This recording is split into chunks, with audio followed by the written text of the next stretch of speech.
We are watching Abby's freestyle under the water, or below the water. Commentary by Coach Chris. Let's let this run real quick so we can go ahead and see what's going on. Just like we did with the overwater video.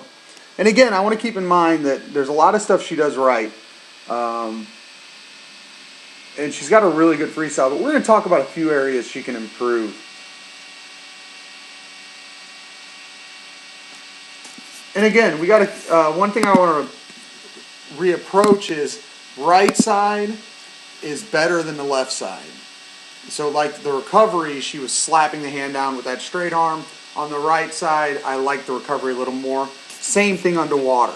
So we need to tighten up the left side a little bit, which is a good problem to have. I mean, she's got a really good stroke and she's trying to do some advanced stuff. So let's just go forward here and take a look and analyze what we're doing.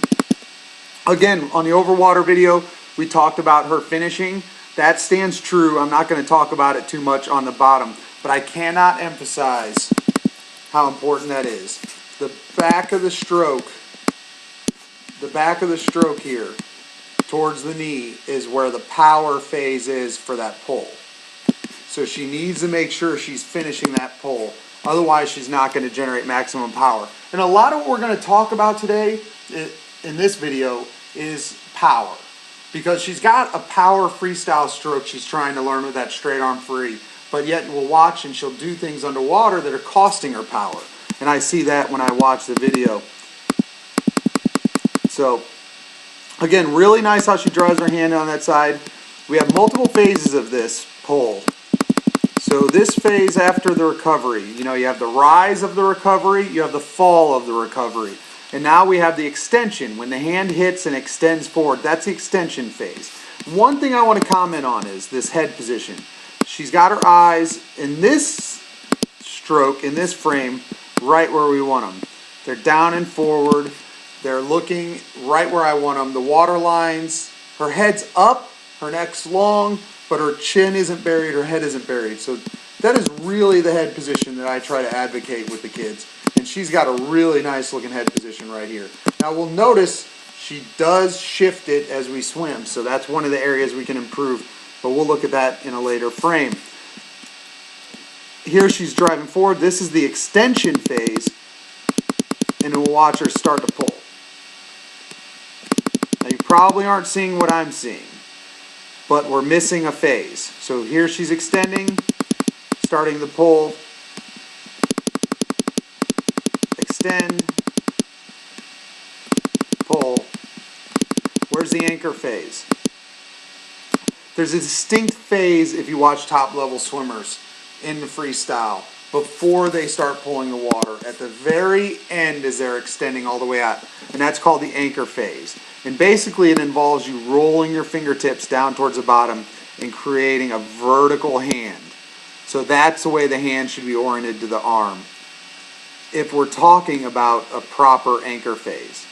And I always pictured it just like I'm poking my finger, rolling my hand forward, poking my hand forward and rolling the fingertips down and grabbing that water. But that's a very important phase because if we watch when she pulls, look at the orientation of her hand. It's not straight up and down, so she's pushing herself this direction. That's how the orientation is. That's where you're pushing yourself if your hand is facing a certain direction. So if her hand was straight up and down, because of the,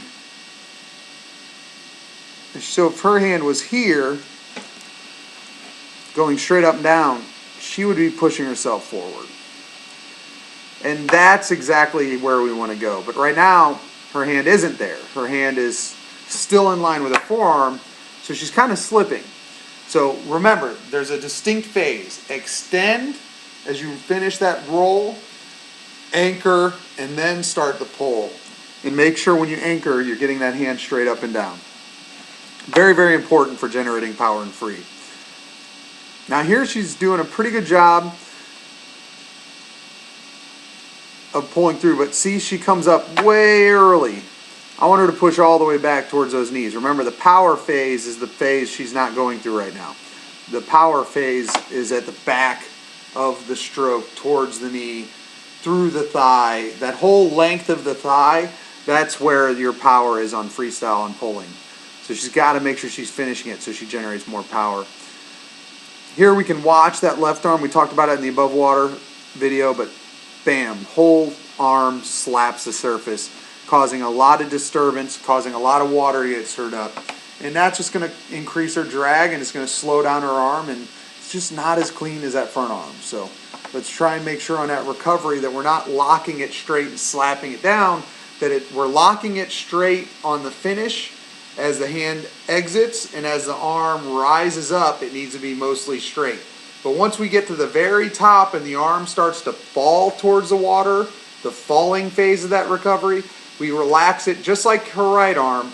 Let the palm come down, let the elbow bend a little bit, let the arm relax, let the hand take the lead, and drive it in like that right side. Don't just lock it straight and slap it. And here again we see there's no real anchor phase. In fact, her left arm, because of slapping it down, is actually in the opposite position. She's braking. She's not even pushing herself forward at all. Whereas here we'd want her arm bent, hand anchored, so that she's pulling herself forward. Now she's got a really nice catch and deep pull. One of the things I want to talk about, we've got this phase here, okay? When you're swimming freestyle, and as you're learning to swim freestyle, you got to understand there's different depths to pull the water. So we're going to add 3 lines, okay?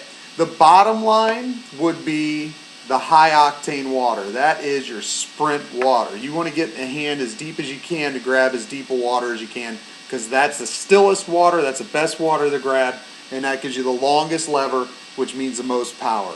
You cannot maintain that stroke very long, but it is explosive and it is the most powerful stroke you can get. So reaching down deeper means more power, but we get tired sooner.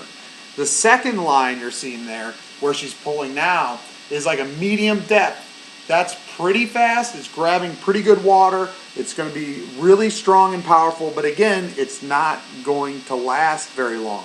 That would be more of 100, 200 freestyle recovery as far as where she's reaching in this frame. Now the line above it, probably a little bit too high. I'm probably being a little bit too, but we'll probably bring it to about there. Now that third line, the one on top, would be your cruising speed. Not easy, cruising, which means your 200, maybe the middle 100 of the 200, your ending of the 200 IM, your 100 free on the 400 IM, your 500 free, your mile, your cruising strokes where you're trying to maintain the most endurance when you're trying to swim fatigued. You want to bring that hand in and pull the water a little closer to the body. Okay, so the further away from the body we pull, more power, more fatiguing. The closer in we get, less fatiguing, less power. So she needs to start playing around with the depth as she's swimming, and we're doing different things. And we change speeds a lot in practice. So she needs to start thinking, okay, I'm sprinting, reach deeper. I'm going 100 speed or pace, reach about medium, or 200 pace, medium. Or if we're doing longer stuff, try to bring the hands in tight. Let's try and keep them tighter to the body, so that I'm conserving energy and keeping a narrower drag profile. Just food for thought. Since she's got so much going well on her freestyle, I'd like to... Now here's that...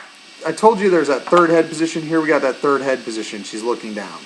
I don't like this, ever. I want the eyes this direction to create a little more lift. Because you can see she's almost burying her head completely. Her neck is submerged. That's just going to cause a lot of issues. And here she's in a proper head position. That's really good. Her turn was really solid, except I think on the overhead it was better than this. This one you can watch. She's on her side. We do not twist. Remember, flip, land on your back, push off on her back, then rotate to your stomach. Here she's trying to twist. She hasn't even pushed off and she's already trying to get stomach towards the ground. That's improper. We need to make sure we're just keeping it simple on the turn. Flip, land on your back, push off on your back, then rotate. Now our streamline, like I said in the overhead, really, really nice. I like this position. Head is down. She's looking down and back. We talk about this. Really nice, tight streamline. Good breakout. Kick looks solid. So I see a lot of great things with her freestyle. Just a few things: increase power. Mainly I want to see her finish the stroke, get her hand down to her thigh, push all the way through. And I want to see her kind of get the left side, at least for the recovery, looking more like the right. Roll more onto her side. Make sure she's letting the arm relax on the falling side of the recovery. And then a big thing, we have to start anchoring our strokes before we pull. That's gonna, all those things put together are gonna really help her increase her power on this freestyle. And since she's trying to learn a power freestyle stroke with those straight arms, which I really like, we need to add the power stuff underwater too. Excellent job. See you at practice.